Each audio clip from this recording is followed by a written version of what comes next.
Welcome back to the North Tonawanda Football Hall of Fame YouTube channel. I'm Ed Helinski. Got another great guest here today from the 1971 and 1972 North Tonawanda teams. He was captain of the 72 team. Please join me in welcoming number 10 in your program, the one and the only Chet Wiech. Chet, how are you today?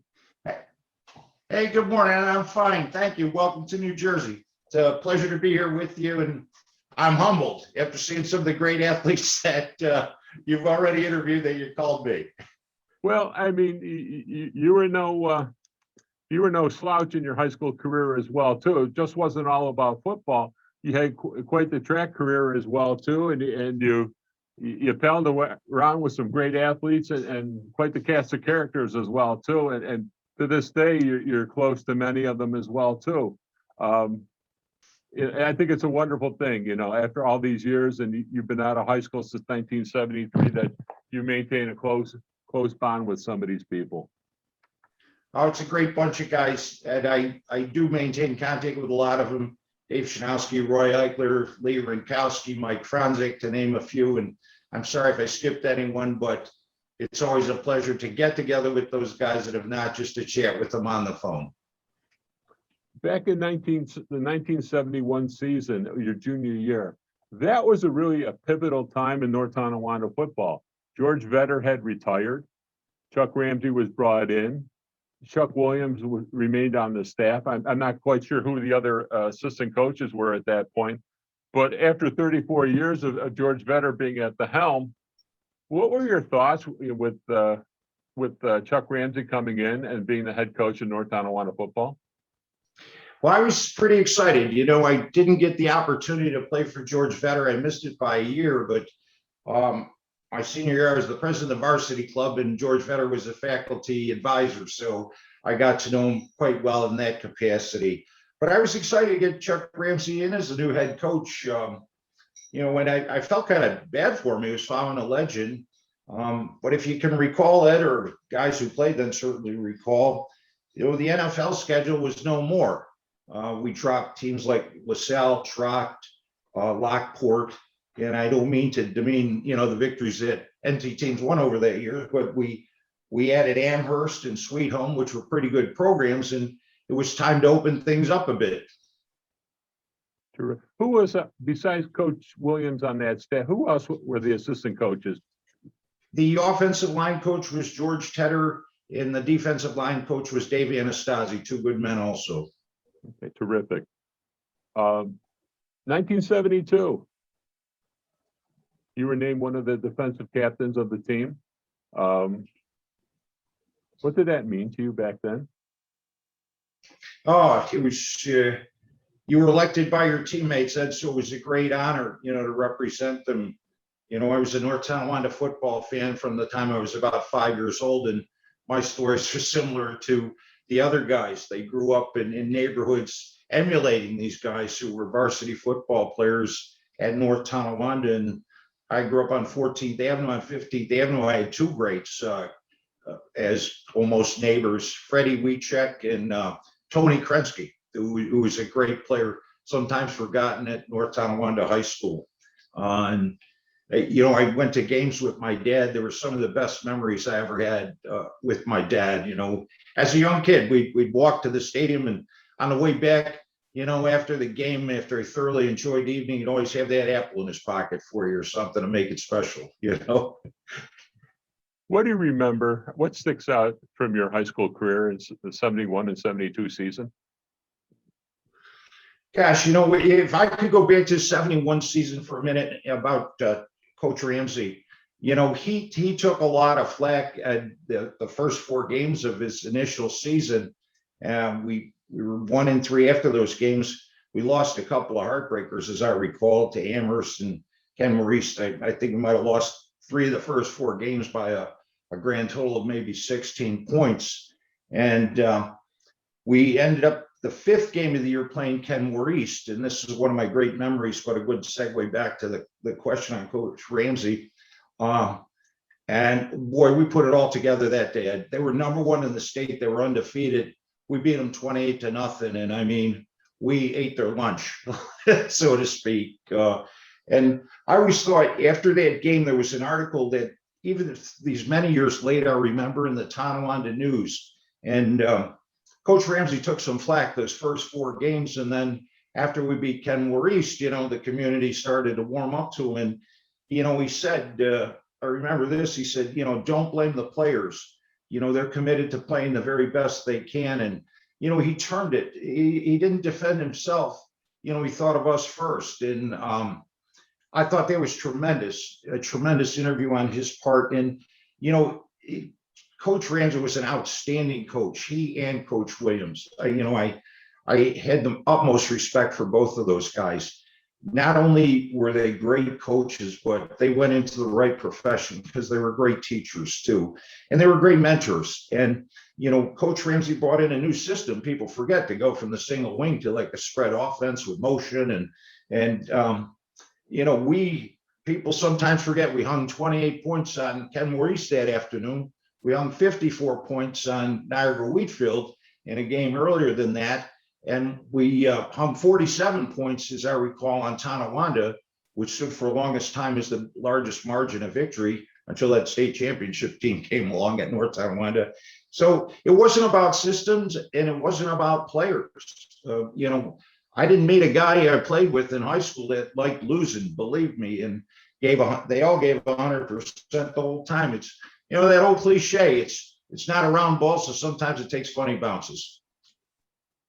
Your senior year. The other thing I remember about Coach Williams is, his attacking style defense. I mean, he was ahead of his time. As I understood it, as the years went by, we were always prepared. We were always very well prepared. There wasn't anything in a game that you saw that Coach Williams didn't have you ready for. And that was a tribute to Fran Burke, who scouted. Fran was a great guy, is a great guy, was also a great mentor. I never had the pleasure of playing for him. Wally Bright was the JV coach when I was here, and then Fran moved up, I think, some years later. But Fran was always there to inspire you. He was a great guy. He was a younger guy, so you could identify with them. And, I had the good fortune of talking to him a couple of months ago. Hadn't talked to him in 40 years. It was like we saw each other the other day. It was just a great experience. You played primarily on the defensive side of the ball. That's correct. And Chuck Williams was the defensive coordinator. In a conversation we had previously, you to this day, you still feel a very strong bond to Chuck Williams. And you shared a story that you had a conversation with him a couple years ago. What impressed you so much about Coach Williams?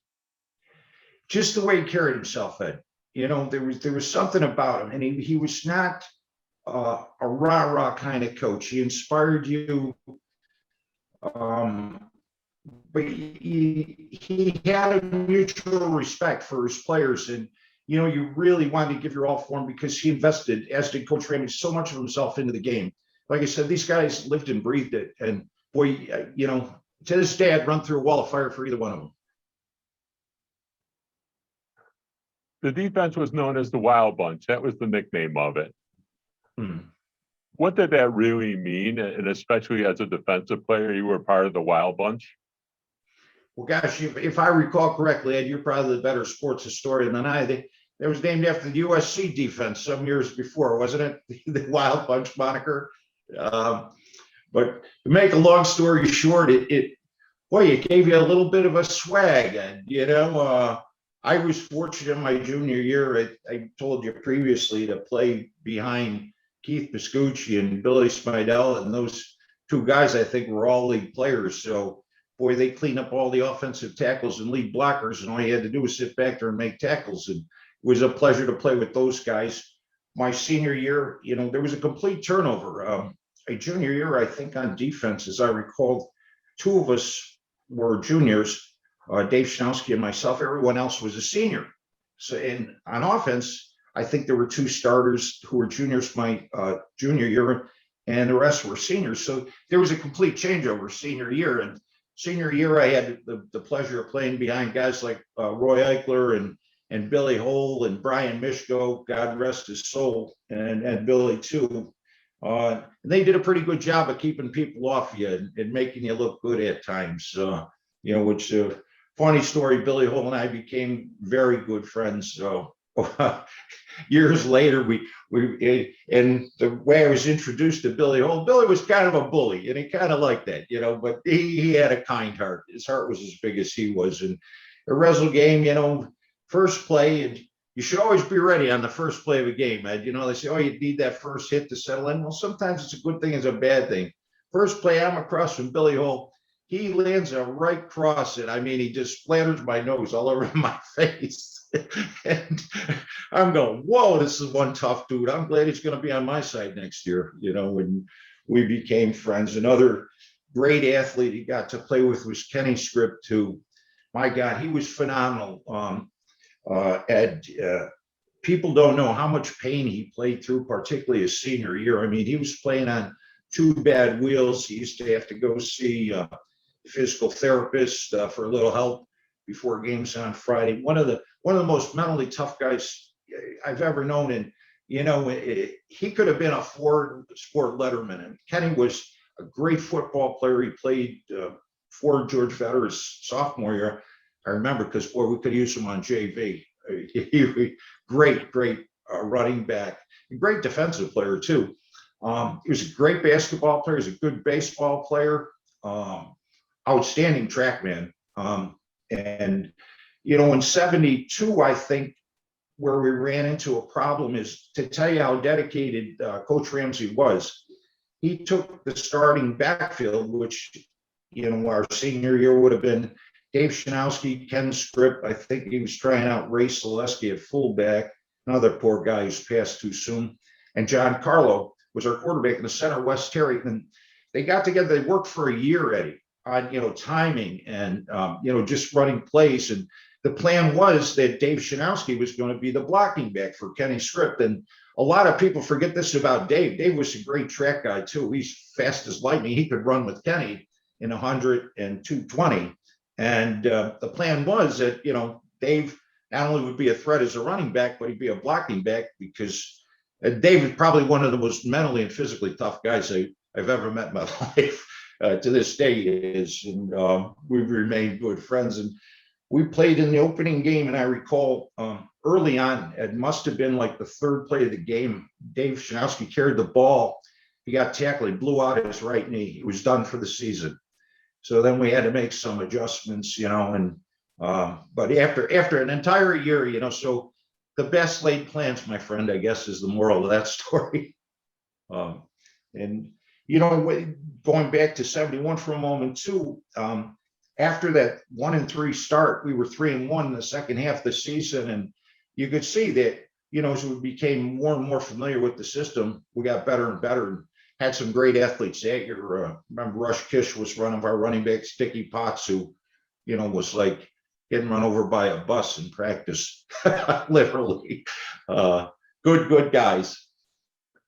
You, with track, you were sharing a story with me the other day about George Dermisich, and Coach Dermisich was a coach for football, but he was also for track as well too. For the people out here in YouTube land, will you share that story once again? Oh, sure, I'd be glad to, Ed. I ran track, I think in 8th and 9th grade at Payne Junior High School. And in 9th grade, when you ran against the Kenmore schools, I don't know why this rule was in place. We could only run 9th graders. You couldn't run any 7th or 8th graders. So, you had a terrible disadvantage. You're running against 3 other guys from the opposing team, or competing in, whatever field event it was. And we were running against Franklin. We were both undefeated. We could only bring our freshmen, our 9th graders, which was about maybe 15, 18 of us at the time. And they come in 2 buses, we're going, well, just the psychological effect of it. But George Dermisich, to his credit, he sat down and he figured out what points we would need in every event to beat them. At the time, I was a miler. I ran a mile in that race. Remember, he said, well, you got to get a first place today, or there's no chance we're going to win the meet. And he said, they're shot putters. You got to take a first, second here. I think we were lucky enough to. Eddie, we delivered, and it was a great moment in sports history, let me tell you.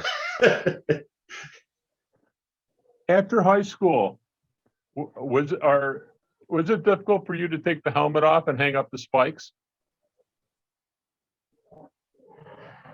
Oh, it sure was, Ed. But I came to the realization, not too many schools were looking for a 145-pound linebacker, so I had to do some other things with my life. And kind of early on, I knew I wasn't going to college right away. So I kind of enlisted in the Navy during my senior year. And that's a story in itself, Ed. All my uncles, my dad were all Army guys. I went down and I was going to join the Army, and they were closed that day, so I joined the Navy. and it's a true story of how I ended up in the Navy, and spent 4 years on a destroyer, but no regrets. I traveled the world. I was on med cruises. Gosh, we went down to the Caribbean a couple of times. Made some good buddies, and was able to parlay that in a pretty good education through the GI Bill. After that, you came back and went to college at Fordham University. Why Fordham as opposed to going back to Western New York and maybe one of the Western New York schools? Well, one of the things that came out of the Navy, Ed, is I met my wife in Virginia Beach. We got married. She had a good job on Staten Island, New York, where we lived for like 11 years. So the decision was kind of easy as to where to go to school. So, I worked and I used the GI Bill to get me through college, and that's how I ended up at Fordham. Funny story about Fordham, Ed. There was a guy there. I went to the Lincoln Center campus almost exclusively, and there was a guy there who was a superstar, in all the musicals and dramas that were going on, and that guy's name happened to be Denzel Washington, who turned out to be a major contributor to Fordham University. Small world for a guy from NT. Go figure. Yeah, it was quite a thrill. And Fordham was a great education, and being in the city had some great opportunities. I had an internship at the United Nations one semester. That was outstanding. And my last year at Fordham, I got a job within the university, which was a great deal because it paid for 10 credits. I had a paycheck, and they had a real connection with Lincoln Center. So my wife and I got to see a lot of good opera and the symphony at Lincoln Center. Afterwards, you went to law school at Seton Hall University. What led you to the decision to become an attorney? Well, Ed, I double majored at Fordham in economics and political science, so realized I had no marketable skills. I decided to continue on and go to law school. Seriously, for a while I was toying with the idea of, I looked into a public administration program at NYU, and the first semester curriculum included calculus, and I said, I better go to law school. That might be a little easier to understand. So ended up there. And for over 25 years, you were down in the Atlantic City area, Atlantic County. You became at one point the chief assistant prosecutor for Atlantic County, which encompasses Atlantic City. Not an easy task to have. I mean, looking at the crime statistics, it kept you busy all those years, didn't it? Oh, no question about it, Ed. It was a great place to live. I live in the woods, close to the ocean. Two of our kids, one lives in Massachusetts, the other lives locally. He's a guy who likes his beach volleyball. He teaches at the local high school.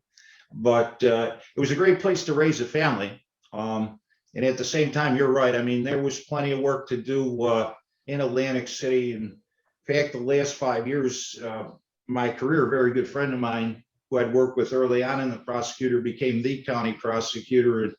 And he said, what job do you want within the office? And I said, wow, that's a nice offer. He would have preferred I worked with homicide, but I wanted to train the young lawyers before I left. So he allowed me to do that. And it was good because I got a steady diet of just trying homicide cases and, training the young lawyers. And that was something I always wanted to do, pay forward what, I learned growing up in North Tonawanda, pay forward what you have. So it was exactly what I wanted to be doing. I was going to say, did you ever think, during your adult career, you're saying, not bad for a kid from NT? Look where I am now. Oh, geez, I worked hard. I'm proud of that. My parents were even probably more proud, than I. But being from NT, I mean, look around. Some people have accomplished great things. And North Tonawanda is always a city with a good heart, I thought. To this day, and if I had a message to the young guys, I'd say, this isn't just about, playing football. Look around you. There's a lot of people who make this work. There's people in the marching band. There's people in the pep club. There's people on the hot dog committee. They're your friends and neighbors and family in the stands, So you're not just playing with yourself. You got the easy part. Just go out there and do the best you can. But remember all these other people. And, if I could put in a commercial plug here, Ed, there's a group of gals that I went to high school with. They call themselves the Blanket Babes. Includes people like Wendy Anastasi, Becky Stewart-Ons, Robin Scudamore Bertino, Kathy Russell, and I'm going to miss some of them, but they're a great group. They get together and they make quilts and blankets, which they donate to hospitals and shelters for women and, children. And I think it's the kind of community NT is. So, no, for a kid from NT, why not? Why not? We had such a good background. You yourself had, the accomplishments you work with the WWF. I know we talked about that yesterday. It doesn't matter where you're from, but the one thing you got to remember is, hey, you might be able to take the boy out of NT, but you'll never be able to take the NT out of the boy, or grow.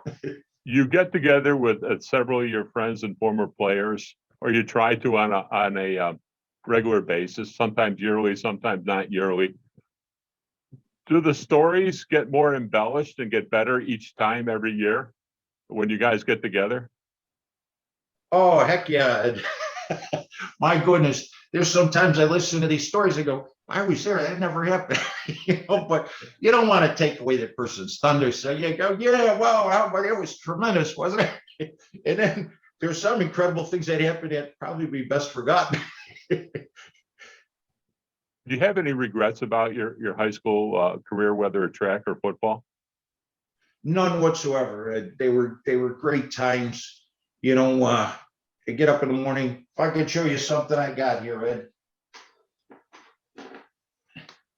I don't know if you can see this. Yeah.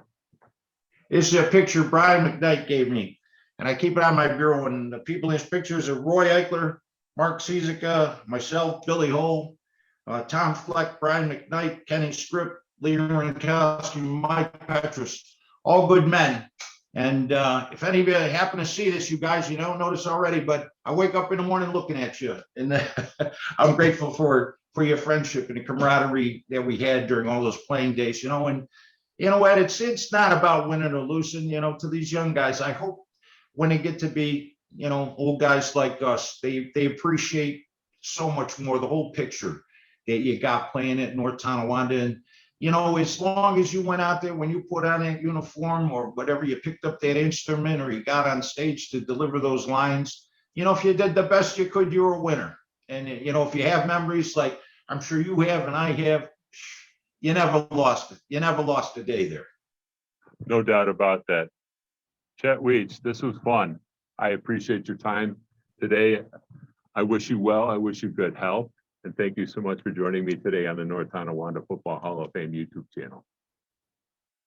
Thanks a million, and it's been an absolute pleasure. You guys there at the Hall of Fame, keep up the great work. I think it's great that you're able to capture this history. Take care, my friend, and be well. You as well. Thank you so much.